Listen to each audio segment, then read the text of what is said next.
मेरे चैनल पर आपका स्वागत है और आइए आज हम कर्मा थ्योरी के बारे में चर्चा करते हैं।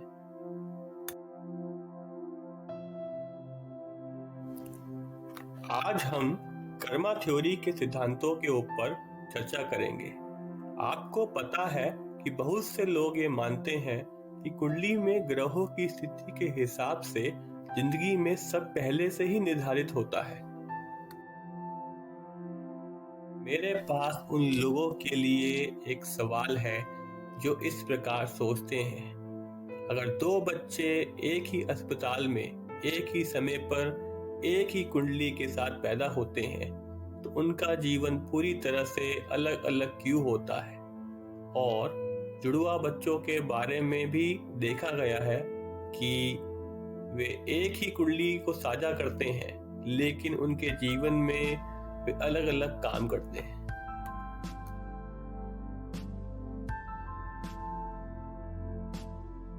यहाँ पर एक ट्विस्ट है।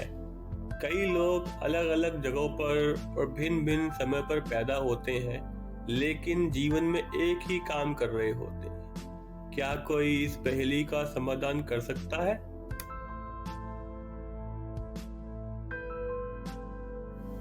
आइए इसको विस्तार से समझने की कोशिश करते हैं। जब एक बच्चा पैदा होता है तब ग्रह अलग अलग राशि और घरों में स्थित रहते हैं जिसकी वजह से बच्चों को अलग अलग विशेषताएं मिलती हैं। यानी बच्चा एक प्रोडक्ट बनता है जिसमें अलग अलग विशेषताएं होती हैं, जैसे कि गुस्सा आना, धनवान होना, किसी खास प्रोफेशन में क्षमता होना।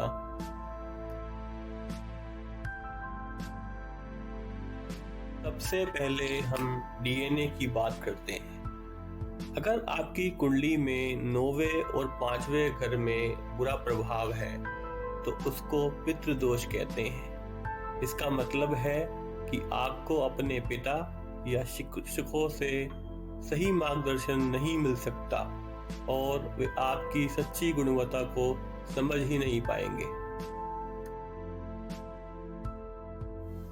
इसके बजाय वे आपको ऐसे कामों को करने के लिए फोर्स करेंगे जो आपका स्वाभाविक प्रतिभा से मेल ही नहीं खाता, जिससे आपका करियर कम संतुष्ट बन सकता है।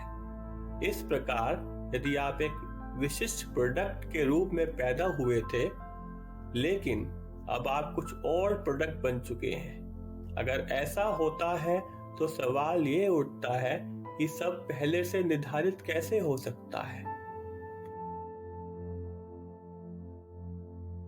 आइए अब देश काल पात्र की बात करते हैं। अगर आप गांव में पैदा हुए हैं तो आपकी एक विशेष धारणा होती है, लेकिन जब आप एक नगर में मूव कर जाते हैं तो आपके विचारों और निर्णयों में एक पर्यावरण का बदलाव का असर पड़ेगा, भले ही आपकी कुंडली वही रहे।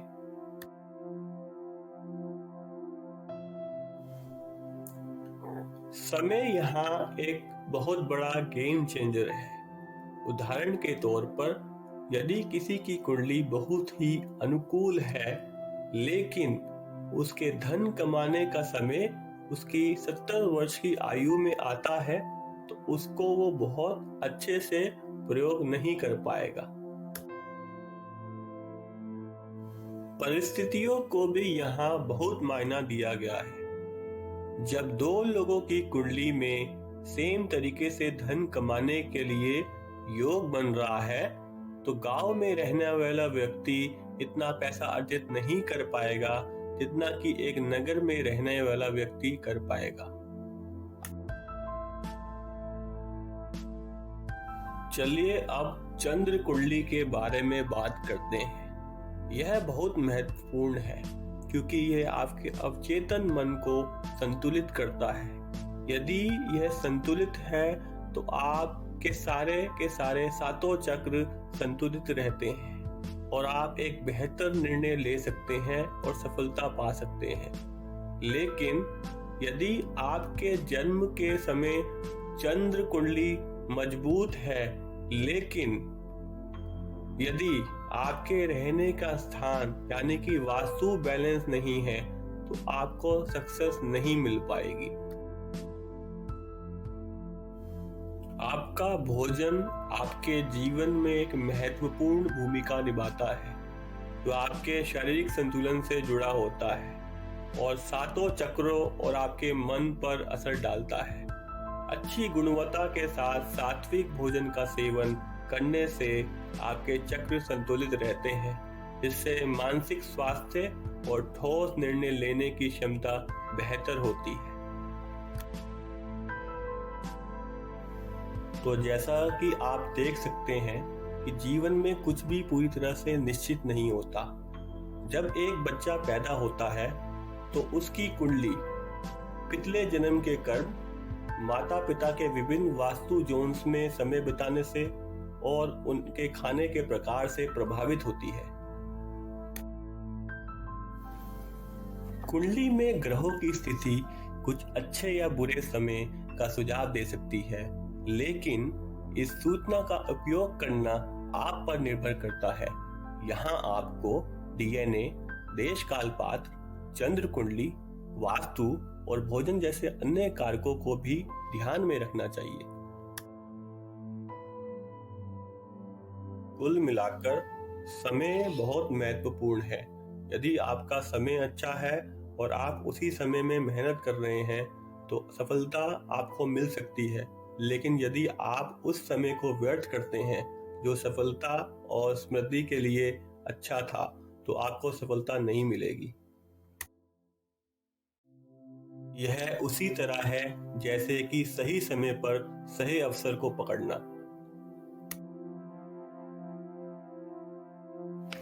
अब जब हमारे पास इन सभी उपकरणों का ज्ञान है, हम अपने जीवन को सफलता की दिशा में अग्रसर कर सकते हैं। चलो आज हम एक प्रतिज्ञा लेते हैं कि हम लोगों के जीवन को सफल बनाने के लिए काम करेंगे।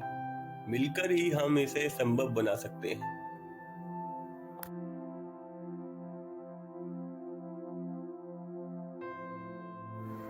वीडियो देखने के लिए धन्यवाद, और अगर आपको ये वीडियो पसंद आया तो इसे लाइक करना ना भूलें और मेरे चैनल को सब्सक्राइब करें और इसको फॉलो करें।